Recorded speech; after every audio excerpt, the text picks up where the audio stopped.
কাজে গেলি আমার মেয়ে, তারপরে আইসে 2টার দিক আসলে আমি দেখছি খেলতেছে গুড়গুড়ার সাথে।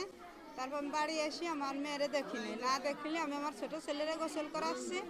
গোসল করানোর পর আমার মেয়ে এসে বলতেছে কি জাম্মু আমি আমি অসুস্থ হয়ে গেছি। কি কোখানে গেছিলাম আম্মু, তোমার অসুস্থতা হয়েছে?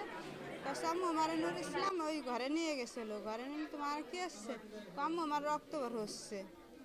রক্ত বের হলে তারপর আমি করছি কি যে আমার রক্ত বের হচ্ছে, দেখে কি হয়েছে। তারপর আমি নুর ইসলামের মারে আর আমার খুব শ্বশুর আমি ডাকি এনে দেখাইছি।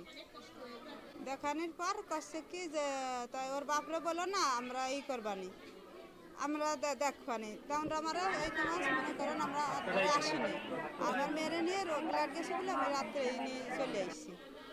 রাত্রে নিয়ে চলে এসেছি। এখন আমার মেয়ের সাথে যদি ঘটছে এরকম বিচার যেন আমি পাই। আমার মেয়ে এমনি অসুস্থ, সঠিক বিচার আমি যেন পাই। আমার মেয়েরা এমনি অসুস্থ, আমার মেয়েটার হাত পায়ে সমস্যা, আমার মেয়েরা প্রত্যেক মাসে মাসে আনা লাগে হাসপাতালে। আমার মেয়ের ঝোঁক ওঠে, আমার মেয়ের যেন আমি বিচার পাই। জান্নাতি নামে বয়স 9 বছরের একটা মেয়ে গতকাল ধর্ষণের ইতিহাস নিয়ে ভর্তি হয়েছে। এখনও তার পরীক্ষা চলছে, পরীক্ষা পরবর্তীতে আসলে কী হয়েছে বলা যাবে।